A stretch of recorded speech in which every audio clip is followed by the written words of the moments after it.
For our Create Your Own Sunshine Metalwork project, we're going to be using design elements with different lines to create a radial balanced sun design.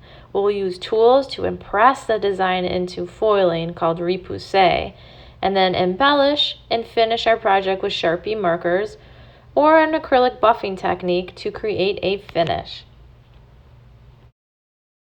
Hi creative geniuses, this is Gina. I have here our art supplies that we're going to need for today's project. Your art kit needs to contain a coffee filter, some cardboard or foam board, some heavy duty foil or art foiling from the art store, black acrylic paint, some Sharpie markers. You'll also need a dull pencil, paper towel or an old rag, a cup or a bowl or some sort of round template so you can draw a small circle, and a magazine or some old newspaper.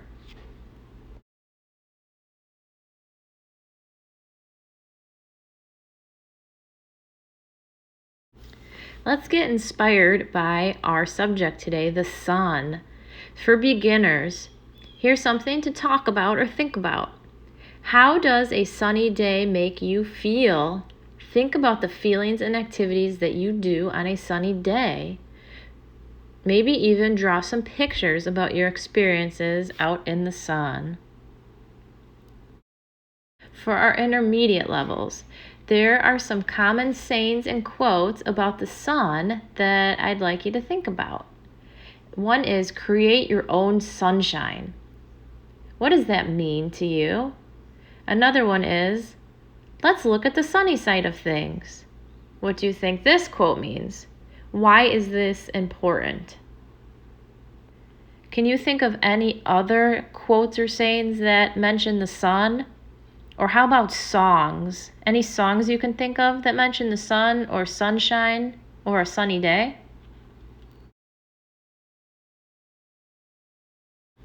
For advanced level students, let's think about that quote, creating your own sunshine. What are ways you create your own sunshine in your life?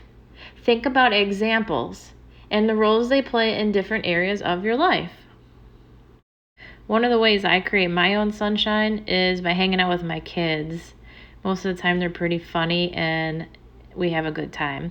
But I really like this picture because the sunlight is pouring through our picture here, and you can see the white lines of the sun rays and all the colors of the rainbow. The sunshine is white. Here's just an interesting fact. The sunlight, it contains all the colors of the rainbow, and in that picture it captured that. Pretty cool stuff, right?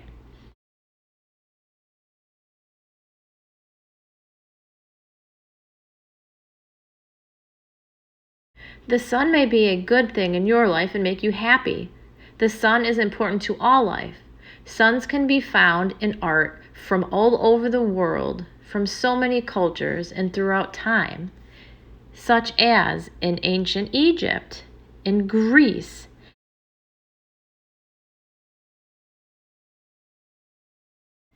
and today we'll be looking at some art from Mexico that has the sun. This is an ancient sunstone from Mexico, made by the ancient Aztecs. What do you see? What do you think it means? Why do we think it was important? Sunstones were created out of huge pieces of solidified lava or rock. The suns were designed because the people there worship the sun. There is a sun god in the center point of this piece of artwork.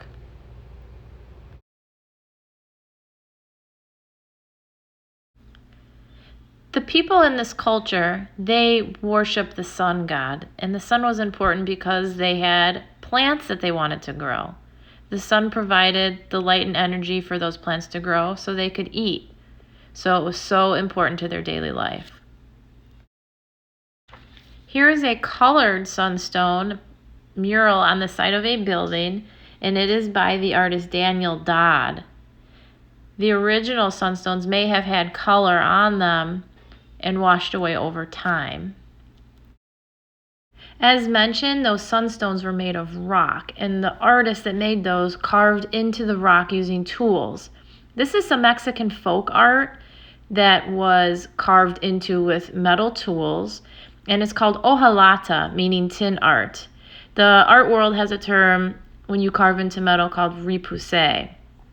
And so these tin or metal art pieces were made by Mexican folk artists. Folk art is art that's made by people that have not been professionally trained. You don't have to be an art expert to create, but it still does help to have some artistic habits, such as being able to plan and organize, have good craftsmanship, and some knowledge of other cultures.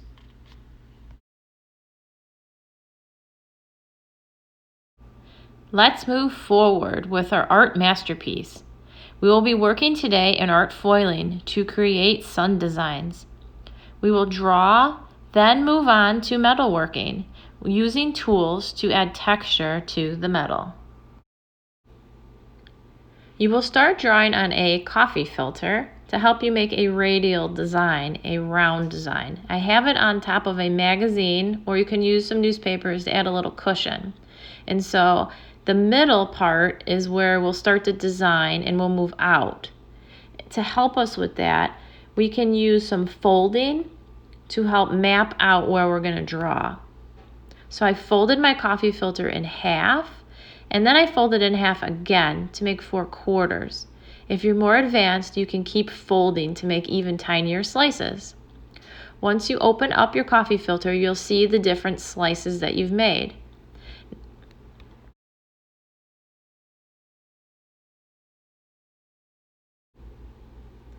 Find the center point. That's where we'll begin our design. I'm going to grab something around. I just have this cup of Sharpie markers, and I'm going to make a small circle in the middle, and by tracing all around. You could freehand it too. Now, I think I made mine a little lopsided, so I can either erase it, because I kind of want to fix it, or I can flip it over. It's okay as we go if it doesn't work perfectly every first time we do something. So I flipped it over. I'm going to try again. I'm tracing around to make a small circle in the middle. This is going to be a face, the face of our sunstone, our sun design. Go ahead and draw a face in this little circle in the middle. It can be an emoji face, or it can be one from your imagination. Maybe you are more advanced and you want to draw somebody that is your hero or somebody that you worship or look up to. That is totally up to you. Now I'm going to start drawing the sun's rays using different kinds of lines. It's going to radiate out from the center, so from the center point moving outward. That's what radial means. I balance in all 4 slices or 6 slices, a balance from the center point. And so, like for beginners, you might want to start with something like the matching game. It's a fun way to think about it. So whatever you put in one slice, you're going to match it to all the others. I'm going to use a variety of lines and think about how many I can come up with. There are short and straight, like I started out with. There's loops. There's zigzags and wavy lines. You can vary the lengths, long and short. See how many different kinds of lines you can come up with. You might even want to add some different shapes or dots, but keep going, moving outwards with your design.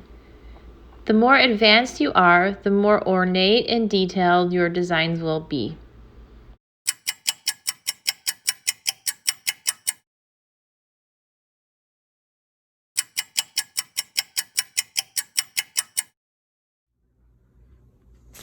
Take your cardboard or your foam board and place it on top of the foil, on top of the dull side, because we want the most shiny part on the outside. We're going to fold the foil and press it and wrap it like a present. We want it as flat as possible.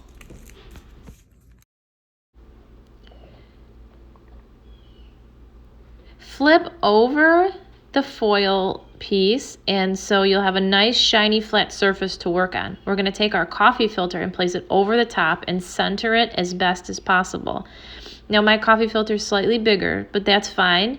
That's just a really nice composition with it running off the the plane. So that's fine. We're just going to wrap that around and just make sure that it's secure. If you want to tape it or just lay it and press it down, just so the coffee filter is on top of that shiny aluminum. What we're going to do now is we're going to take our pencil, and it has to be dull because a sharp pencil is going to rip and tear our artwork here. You're going to take your pencil and you're going to trace over all those lines that you made. Go slowly and carefully. Having very careful hands, being delicate, and going slow and taking our time to make it nice is part of having good craftsmanship, so everything turns out really great. Remove the coffee filter and you're going to reveal your design underneath pressed into the foil. Now we want those lines a little deeper, so we're going to go over it one more time, slowly and carefully.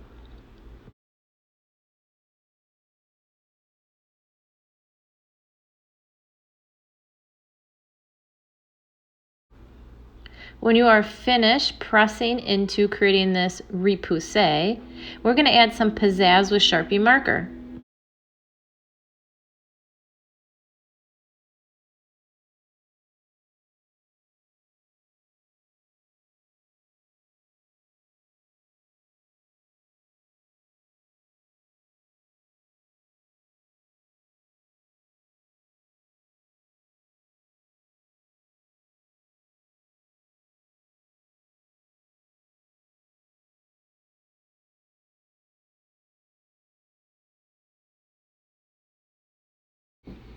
Adding the Sharpie marker adds a lot of color and makes it bright and vibrant, but here's another idea for a finish.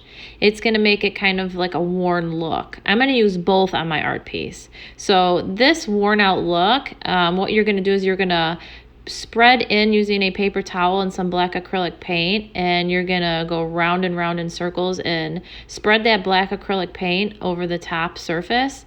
It's going to create a resist technique, it's called, and so the black paint is going to go inside the deep creases, and you're going to take that towel and then you're going to buff out all the black on the surface. So the more you buff, the more that the surface will appear shiny and clean, and then all that black paint is settling still and staying inside those lines. The more you buff it, the shinier. No matter which finish you choose, if you choose one or both, the end product, you will get a pretty reflective, beautiful tin piece.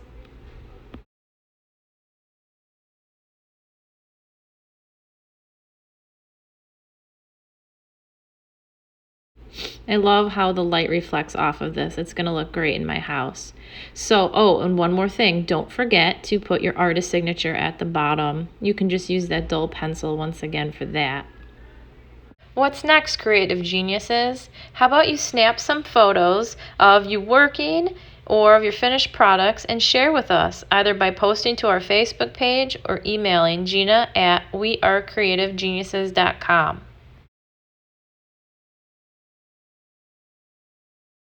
We love to see how you made your artwork. Sometimes it's pretty exciting how each of us have our own take on the creative process. It's fun to see what other creative geniuses are making, and it's also fun to show others and be proud of what you made today. Thanks for creating with us today, creative geniuses. We hope you had fun, learned something new, and made something really cool. Visit our website for more project ideas and art opportunities, www.wearecreativegeniuses.com.